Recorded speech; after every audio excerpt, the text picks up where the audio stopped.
So if you're Australian, you may be aware of this Religious Discrimination Bill, which is floating around, and the right-wing neoconservative government, Scott Morrison here in Australia, they wannabe authoritarians, and they are trying to go back in time to the 50s when women, when the attitude of women being barefoot and pregnant in the kitchen, being totally reliant on men, that kind of thing. That's not an exaggeration to say that's what the Scott Morrison government would like to see Australian women, and would like everything to go backwards as far as rights for minority groups.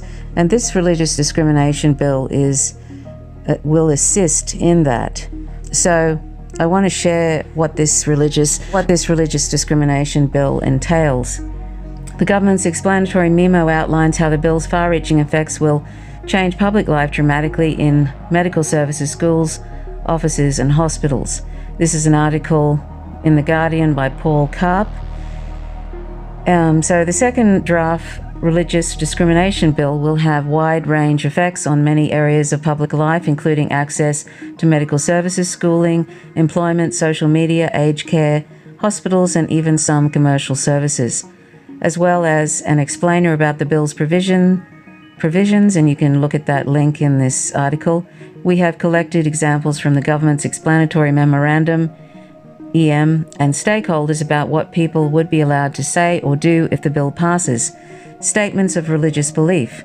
Protection received. Statements of religious belief will not be found to breach other federal, state, and territorial discrimination laws.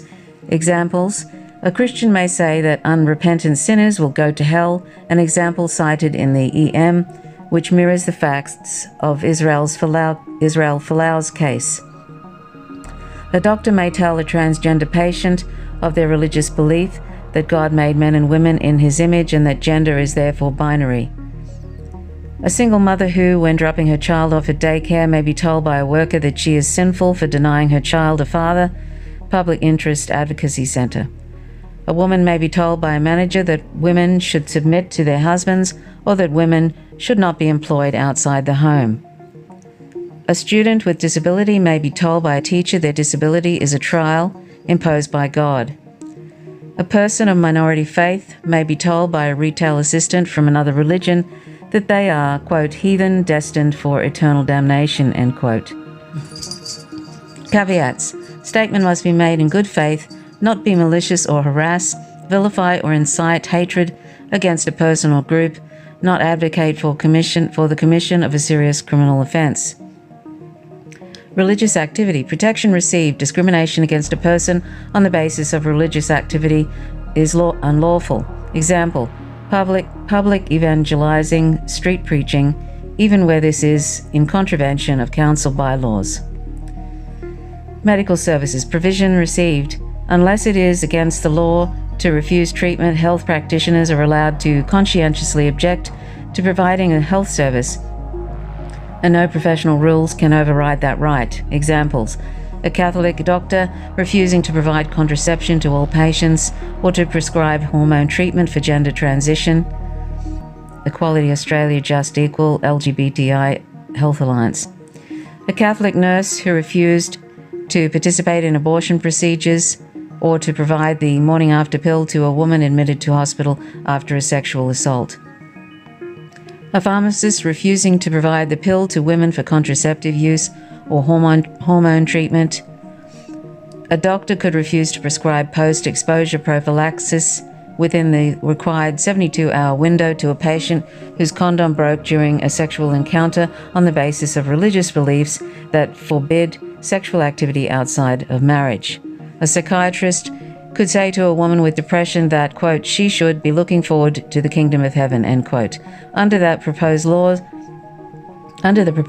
the psychiatrist could challenge their deregistration as religious discrimination, while the patient could have her disability discrimination complaint refused.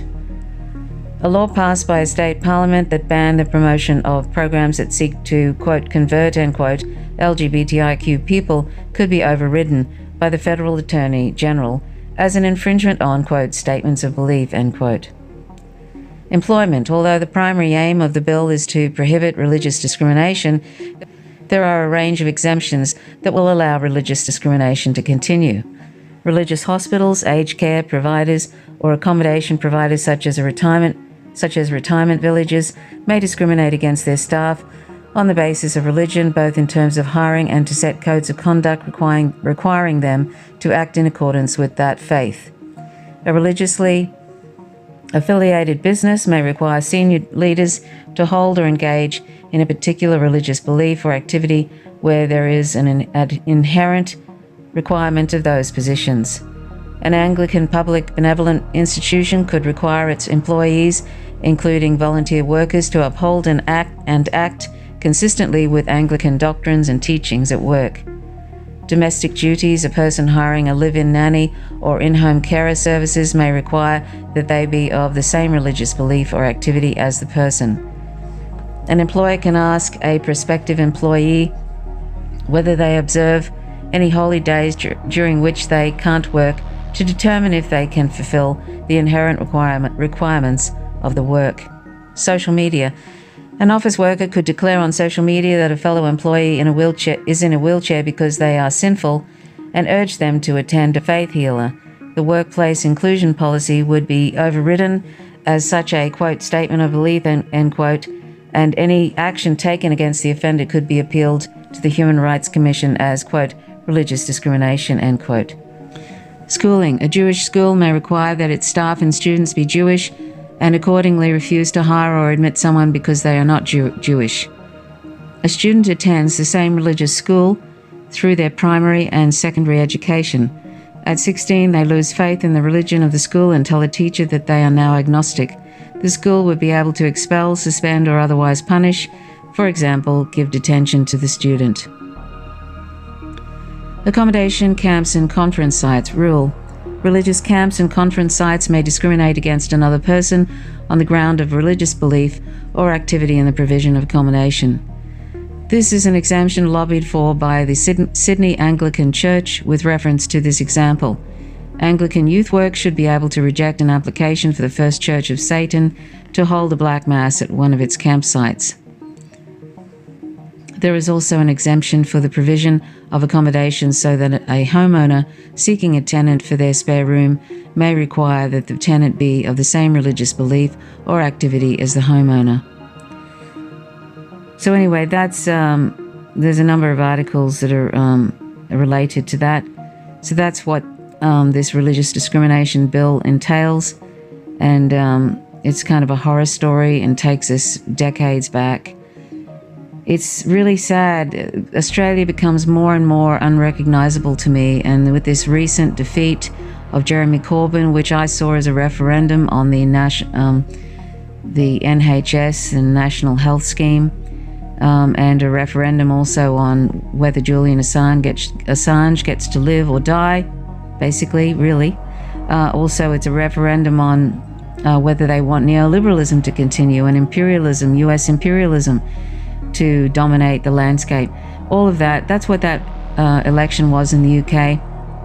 And they've got somebody like Scott Morrison, a right-wing neoconservative who will just trot along with whatever the US empire wants, and will try and is definitely going to sell off the NHS in the UK. You know, we've got two governments now that are like that in the UK and here in Australia. It's really, really disturbing, to say the least. Anyway, that's all I'm going to say about this. So thanks for watching. My name's Trish Roberts. You're watching Faint Signals from Vega. Please subscribe if you haven't already. Click the notifications bell if you haven't. Otherwise you don't receive notifications when I drop a video.